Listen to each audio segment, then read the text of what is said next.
ఎన్ని రోజులే అమ్మ నీళ్ళు రాక? మస్తు మస్తు రోజులు అవుతుంది సార్. రోజులు అవుతుందా? ఇట్లనే ఇగో సన్నం పోతే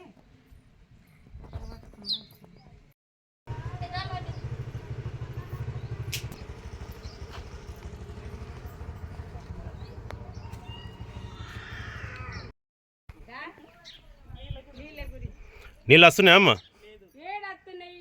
ఎవరమ్మా మీది? చిప్పలపల్లి. ఏం ప్రాబ్లం అవుతుందమ్మా? వాటర్ నీళ్ళు బోల్డర్ పోయాక నీళ్ళు వస్తలేవు. ఎన్ని రోజులు అవుతుంది? ఏం రోజులైంది ఎండాల నుంచే. ఎండాల నుంచి ట్యాంకర్ వస్తలేదా? ట్యాంకర్కు ఏ కూడా బోల్డరండి. అంతేనా? గ్రామ పంచాయతీలకు చెప్పారా మరి మీరు?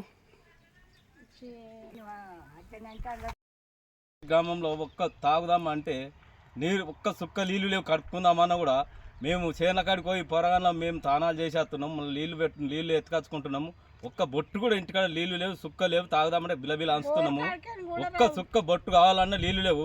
కలెక్టర్ ఉండి చెప్తాడు, ఆడు ఉండి సందికి గ్రామ పంచాయతీ ట్రాక్టర్ పట్టి ట్యాంకరు ఈ ఇంటింటికి దింపాలంటాడు. ఈ స్పెషల్ ఆఫీసర్ ఏడమంటుండో ఏడుంటుండో అది కన్నవాడు లేదు, చూసుడే లేదు. స్పెషల్ ఆఫీసర్ కన్నవాడుడే లేదు, నీళ్ళు దింపడే లేదు. ఎవడన్నా తెల్లబట్టలు లీడర్ ఉంటే వాడింటికి పోయి పోసేస్తారు నీళ్ళు. ఇప్పుడు నీళ్ళు అనే ప్రాబ్లం గ్రామ పంచాయతీలు తెలుసా? అందరికి తెలుసు, గ్రామ పంచాయతీలు అందరికి తెలుసు. వస్తలేవా మరి? నీళ్ళు అక్కడలేవు, అప్పుడు నీళ్ళు లేవు. లైన్లు పెడతారు ఇక్కడ నుండి పొద్దున్న దాకా తెల్లని దాకా సందు లేవు నీళ్ళు మోసుడు. అంతే అన్న. ఈ చిప్పల పిల్లలు కూడా మొత్తమే తాగదామన్న సుక్కలేవు. పొలాలు ఎండిపోయినాయి, ఇంటికాడికైతే ఇంటికాడ నీళ్ళు లేవు. పొలాలు సరగా పొలాలు ఎట్లా ఇంటికాడ నీళ్ళు లేవు, ఇంటికాడ నీళ్ళతో కోసం చిప్పలపల్లి. చిప్పలపల్లి. ఏం పేరమ్మా నీ పేరు? లక్ష్మి. ఏం ప్రాబ్లం ఉందమ్మ ఇక్కడ?